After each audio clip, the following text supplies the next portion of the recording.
जय श्री राधे। जय श्री कृष्ण भक्तों। कार्तिक मास की कथा अध्याय 27। राजा चोल और विष्णु दत्त की आगे की कथा सुनते हैं। पार्षदों ने कहा, एक दिन की बात है। विष्णुदास ने नित्य कर्म करने के पश्चात भोजन तैयार किया, किंतु कोई छिपकर उसे चुरा ले गया। विष्णुदास ने देखा भोजन नहीं है, परंतु उन्होंने दोबारा भोजन नहीं बनवाया, क्योंकि ऐसा करने पर सायंकाल की पूजा के लिए उन्हें अवकाश नहीं मिलता। अतः प्रतिदिन के नियम का भंग हो जाने का भय था। दूसरे दिन पुनः उसी समय पर भोजन बनाकर वे ज्यों ही भगवान विष्णु को भोग अर्पण करने के लिए गए, उसी समय किसी ने आकर फिर सारा भोजन हड़प लिया। इस प्रकार 7 दिनों तक लगातार कोई उनका भोजन चुराकर ले जा रहा था। इससे विष्णुदास को बड़ा विस्मय हुआ। वे मन ही मन इस प्रकार विचार करने लगे, अहो, कौन प्रतिदिन आकर मेरी रसोई चुरा ले जाता है? यदि दोबारा रसोई बनाकर भोजन करता हूँ तो सायंकाल की पूजा छूट जाती है। यदि रसोई बनाकर तुरंत ही भोजन कर लेना उचित हो तो मुझसे यह न होगा, क्योंकि भगवान विष्णु को सब कुछ अर्पण किए बिना कोई भी वैष्णव भोजन नहीं करता। आज उपवास करते मुझे 7 दिन हो गए हैं। इस प्रकार मैं व्रत में कब तक स्थित रह पाऊंगा? अच्छा, आज मैं रसोई की भली भांति रक्षा करूंगा। ऐसा निश्चय करके भोजन बनाने के पश्चात वे वहीं कहीं छिपकर खड़े हो गए। इतने में ही उन्हें एक चांडाल दिखाई दिया, जो रसोई का अन्न हरकर जाने के लिए तैयार खड़ा था। भूख के मारे उसका सारा शरीर दुर्बल हो गया था। मुख पर दीनता छा रही थी। शरीर में हाड़ और चाम के सिवा कुछ नहीं शेष था। उसे देखकर श्रेष्ठ ब्राह्मण विष्णुदास का हृदय करुणा से भर आया। उन्होंने भोजन चुराने वाले चांडाल की ओर देखकर कहा, भैया जरा ठहरो ठहरो, क्यों रूखा सूखा खाते हो?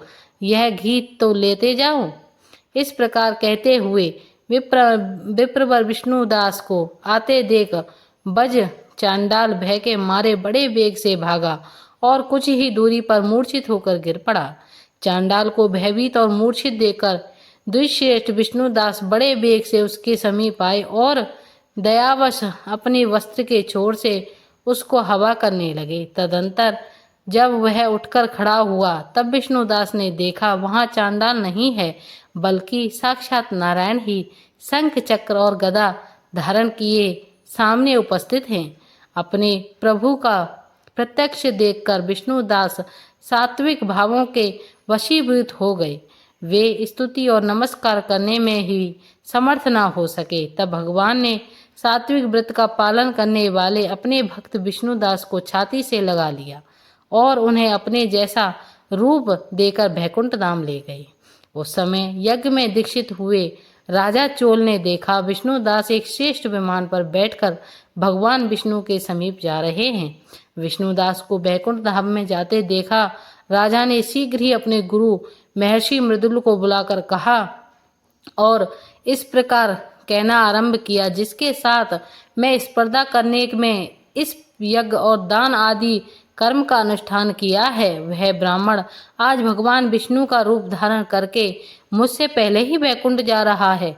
मैंने इस वैष्णव धाम में भली भांति दीक्षित होकर अग्नि में हवन किया और दान आदि के द्वारा ब्राह्मणों का मनोरथ पूर्ण किया। यद्यपि अभी तक भगवान विष्णु मुझ पर प्रसन्न नहीं हुए और इस विष्णुदास को केवल भक्ति ही एक कारण था। श्री हरि ने प्रत्यक्ष दर्शन दिया, अतः जान पड़ता है कि भगवान विष्णु केवल दान और यज्ञों से प्रसन्न नहीं होते, उन प्रभु का दर्शन कराने में भक्ति ही प्रधान कारण है। दोनों पार्षदों ने कहा।